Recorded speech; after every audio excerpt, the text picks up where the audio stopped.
I just started a video and I realized I hadn't deleted my old video from last night, so I was going to run out of storage if I didn't do that. So I paused this video and went to do that, but I guess pause only works if you're keeping the app active, the camera app. So when I came back, I couldn't just continue, so I'm starting this over, which is annoying as all get out to me. I've had to do that a number of times because of this storage issue. So it's September 25th, Thursday. I don't want to repeat everything I said already. I've just been kind of brain dead for like 3 weeks.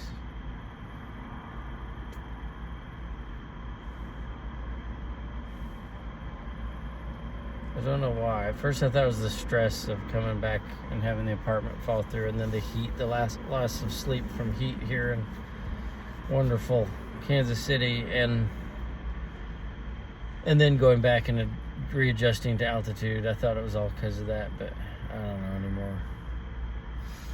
Because it's not too hot at night here now, so I'm able to sleep, I guess, and my body should be happy about being at 950 feet or whatever it is versus 7,220. So, but I guess I am a little sick. I have diarrhea. I said it. I have it, and I am feeling pretty wiped out. But last night I was wiped. But maybe it was coming on. Maybe it's a viral type thing. Maybe tomorrow I'll wake up and be like, yay, because I'm drinking a lot of fluids and electrolytes, and my pee is pretty clear now, so I should be hydrated. And I took Imodium, so I have not had any more problems.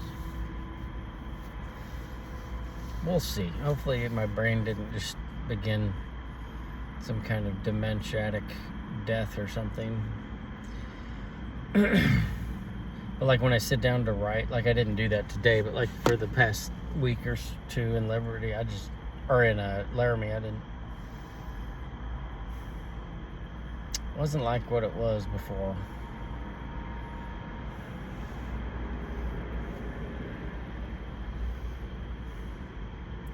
So I don't know. I don't know what to say. But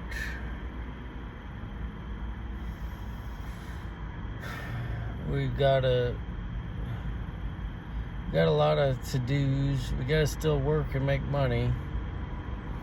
It's funny because we're like already seeing, like, you gotta drive so much further here to make money. Laramie was just perfect for door dashing. It's like the traffic here is horrible. The drivers are horrible. That's a topic. They're aggressive and mean, and I've heard people distinguish between bad drivers and aggressive drivers. It's like aggressive driving is just a subset of bad because of laws of physics. Like, force equals work times distance, or it's like speed, trajectory, or vector, or whatever. It's like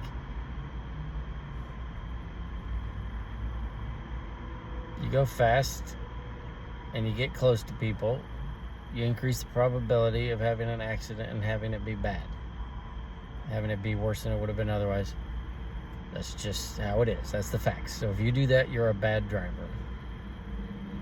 And you might say, well, the grandmas that, or whatever, that are slow and get confused or something, they're bad. It's like, I don't know. Maybe, I don't know that they are, but even if they are, you're bad just in a different way. slowness isn't the problem. it's just, but yeah, any big city you get this, it seems, and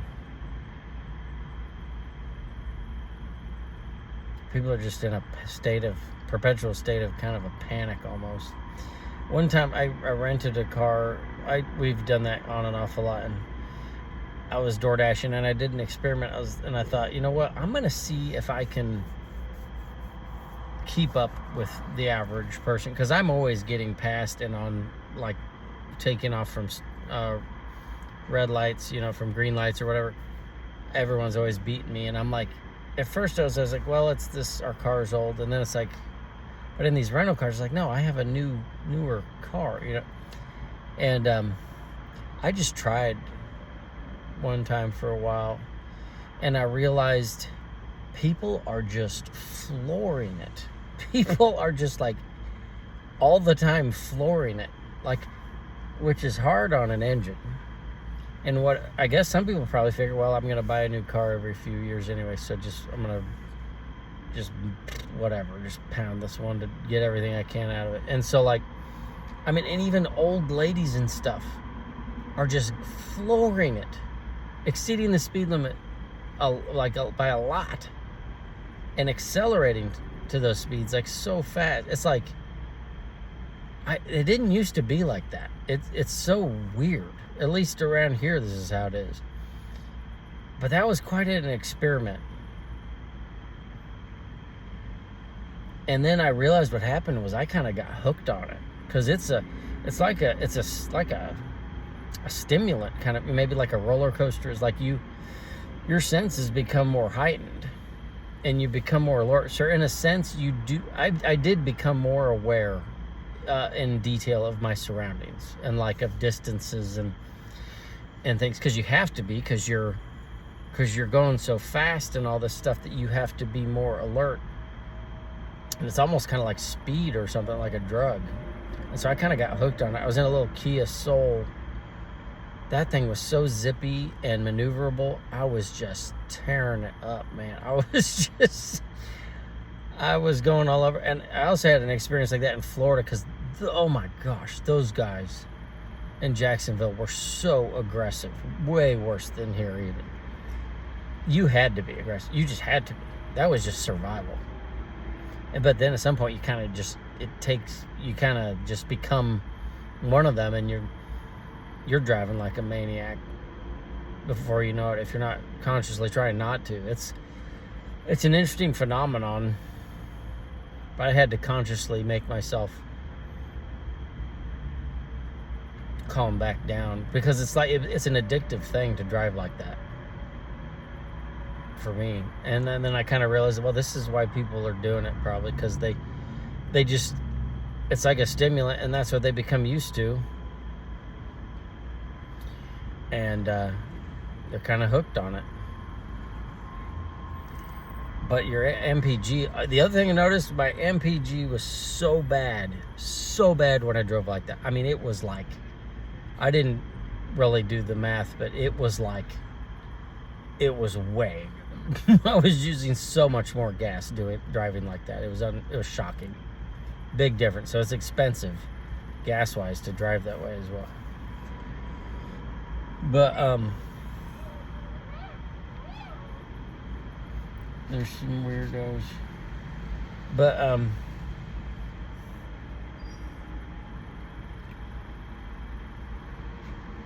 anyway,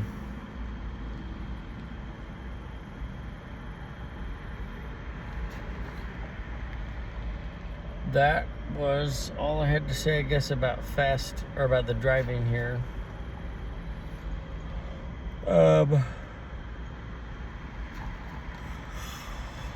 What else? I'm sorry, I'm kind of just a dud. I don't know why. I had all these ideas before, when I started writing and stuff. My mind was just exploding with ideas. Maybe it's because I was kind of forcing myself to write on a lot of topics, and I was working on stuff the last few weeks, but it was just more in depth. on the topic of time, which I've talked about on here. But these last few days, I'm just kind of like,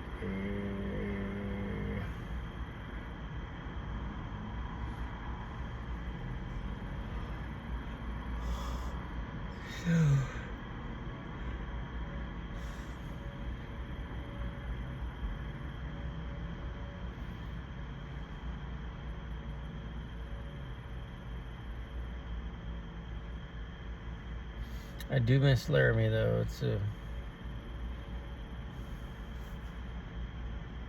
It was an exponentially better place in every way I can think of. Except for the fact that somebody told us it gets to like -20 or -30 every night in the winter. And that the winter's like a month longer or so. But I mean, you couldn't do that in the van. We would freeze. I guess if we had the right rated sleeping bags, maybe we could. But then, and the funny thing is, they said in the day it warms up, actually pretty good. You're pretty comfortable because of the sunlight energy there is so much stronger. Because you have so much less atmosphere to go through. The sun just is like getting irradiated. If you just stand out in the sun, it can be like that. So in the winter, you're pretty comfortable even in the day. But I guess if you had those really cold rated sleeping bags, you might be able to do it. I imagine you'd probably need to supplement, have some kind of heat source in the van as well. But it is just a good town. The people are better, are more well behaved. Like almost every single person I can remember interacting with is like better. Like they're just better people. It sounds absurd, but it just seems to be true. I think cities ruin people.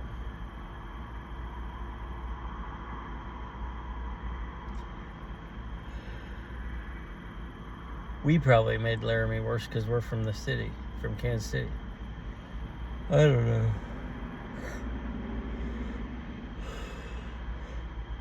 But I'm still I have this. I'm a cowboy. A Wyoming cowboy.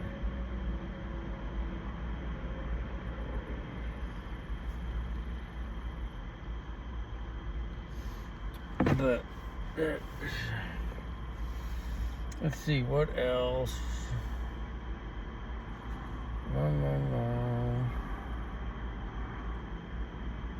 What's today? Thursday. Saturday night is my sister-in-law Tiffany's birthday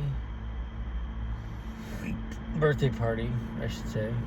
And then Sunday, Nikki goes to help, or to go look in her grandparents' house, her late grandparents' house, to see what things she might take, that they don't want to go to the estate sale. Because it's been like strict, like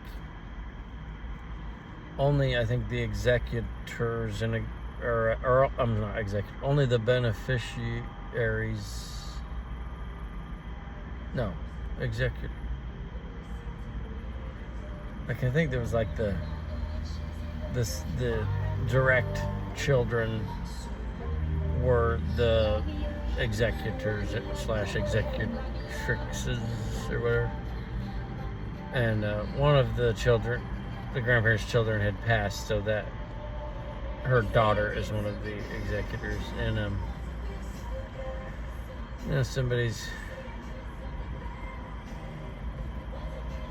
making racket. That's part of Kansas City.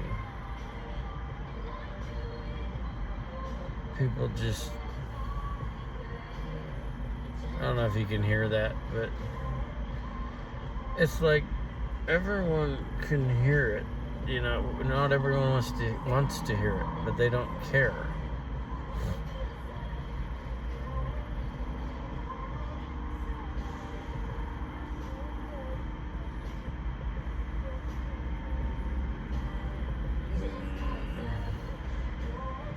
I guess it's not that loud. But,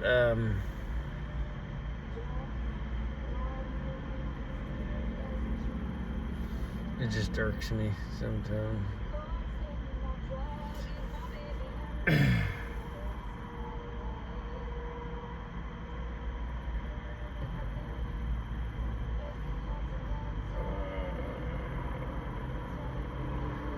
Oh, and that brings up a topic: backing into parking spaces.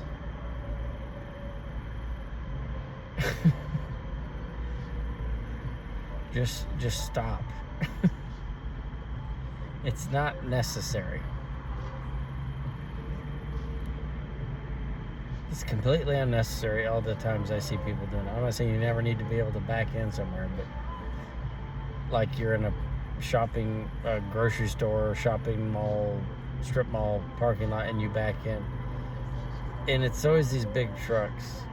Not always, but usually. And I'm assuming a big part of why this has suddenly started happening, and it is rather sudden within the last year or so, is because of backup cameras becoming so much more prevalent. I don't know if they've been around a long time before that, but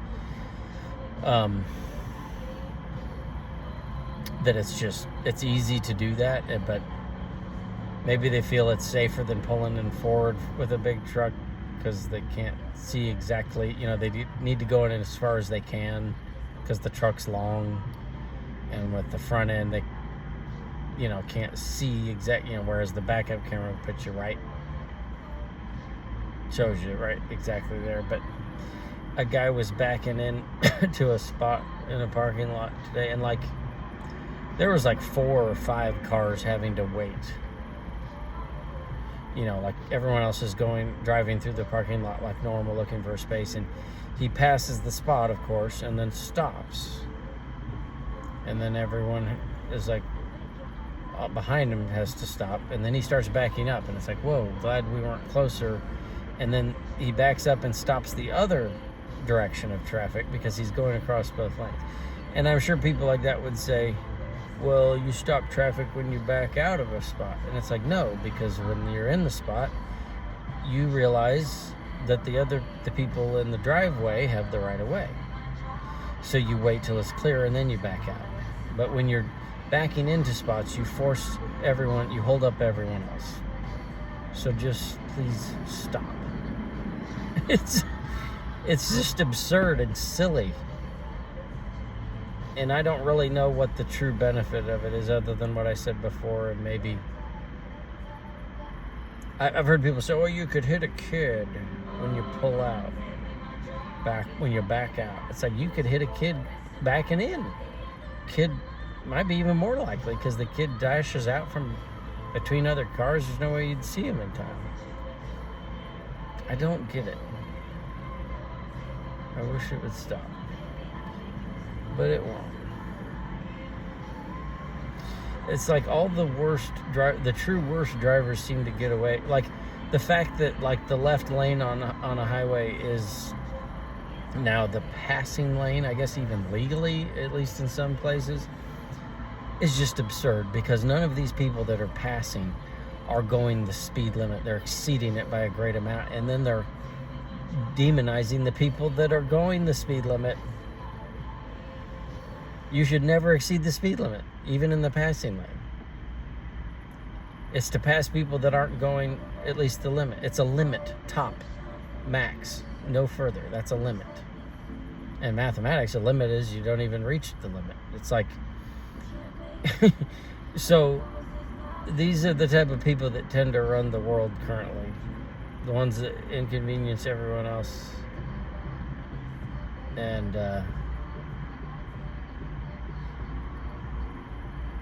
it's very unfortunate. Just like the people behind all the technology, continually upgrading, making everything new, and forcing us to have to relearn and deal with everything, or get upgrades that break the existing, replace and then cause a problem, have a built-in problem. But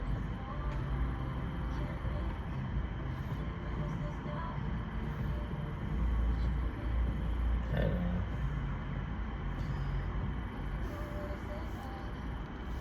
turn this on. This person's still just jamming out. They're jamming. Now they're outside their car walking around it with the music jamming.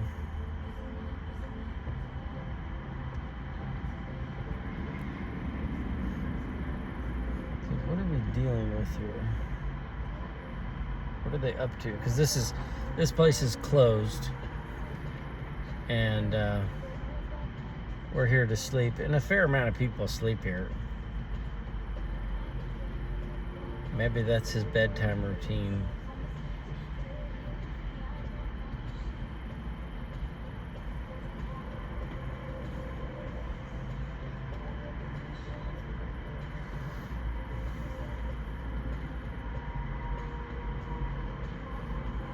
Or her. I guess I don't know if it's a him or her or what.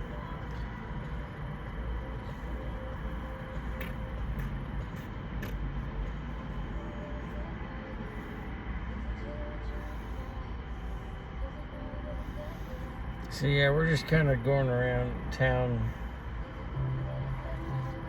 checking off different to-dos, I guess, and trying to do some door dashing, and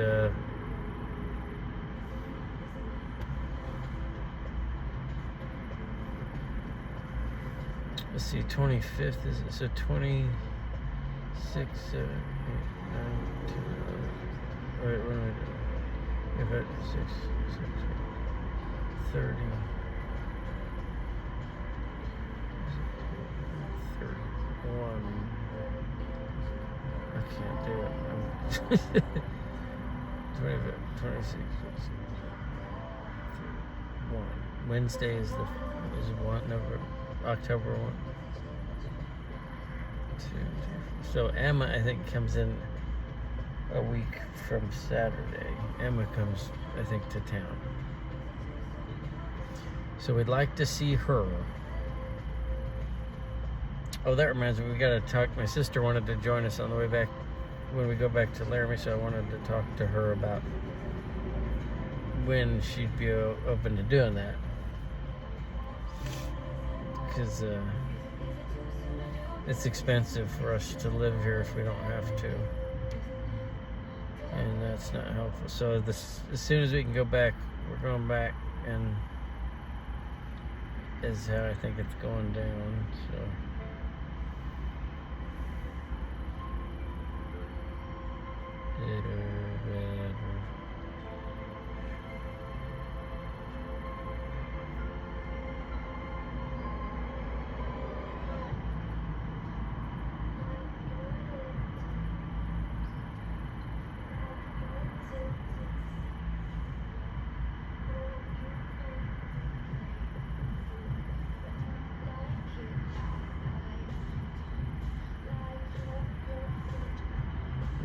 music is just,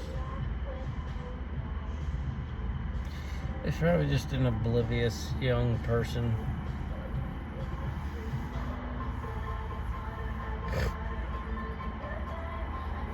I guess some people crave conflict with strangers, which is just wild because you never know who you're dealing with. I guess vast majority of the time, here, most people aren't going to take much of a risk of doing anything serious, but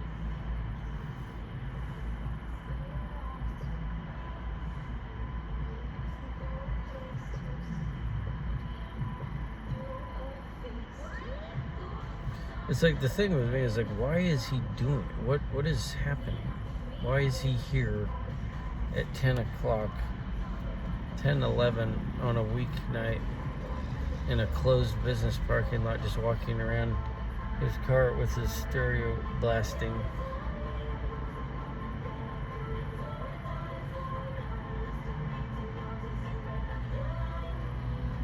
That's another thing I've noticed. People start just blasting their cell phones in restaurants and things, so full blast. It's usually Mexicans or Hispanics. I don't know that they're Mexican nationality for sure. I know there's a culture down there of loud PAs, like in towns and stuff, and I think they just kind of have a noisy, raucous culture like that. But these people don't seem malicious. They're just blasting it. And a few times I've tried just blasting whatever I was watching, taking that out of my headphones just to see if they might catch on and notice that no one else is doing it other than me and them. But it has not worked. So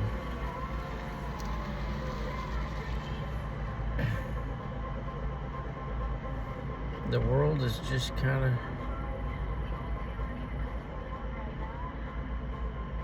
like that in places, I guess.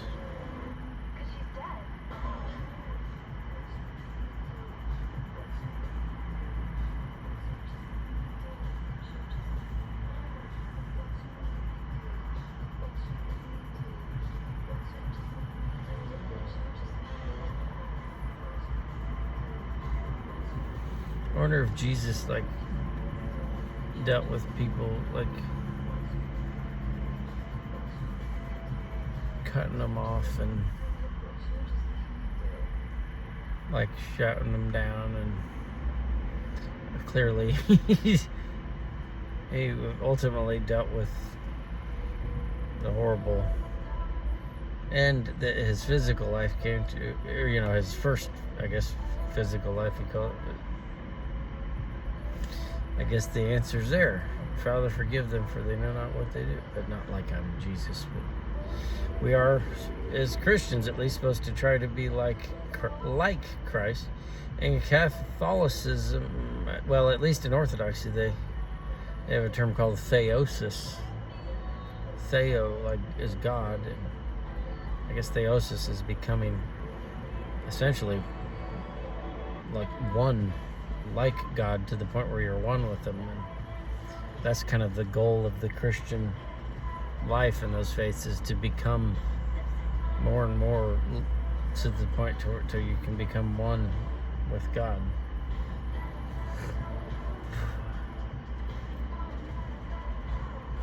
Which to me makes a lot more sense than just, oh, it's grace. I'm saved by grace. Doesn't matter what I do. God, Jesus loves me, and I'm His child, and He forgives. So I'll never be good, so I just go on. And it's like, that's a totally different paradigm. It's like your life mission is to become one with God and to become so much like Him that you're one with Him. It's like, that's different. And that's most of the Christians in the world. Orthodox is the majority of the Christians. And if you had Catholics, that's overwhelming majority. I'm about to call the cops on this guy. I guess that just goes against what I said. Jesus didn't call the cops on people. That they have 911 and Bible Day. It's something, what was the equivalent of?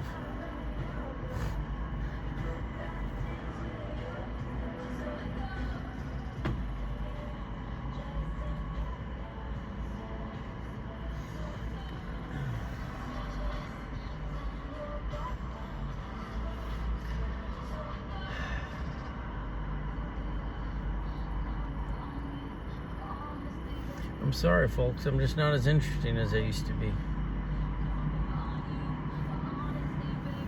Pray for me. Maybe I'll get my brain back.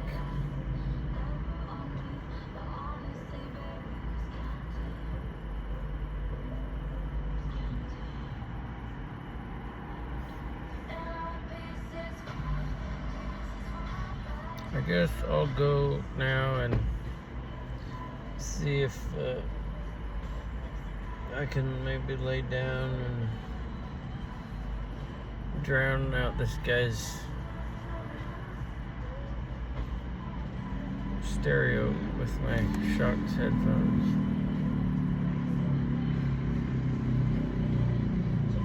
Okay, thank you guys for watching. God bless.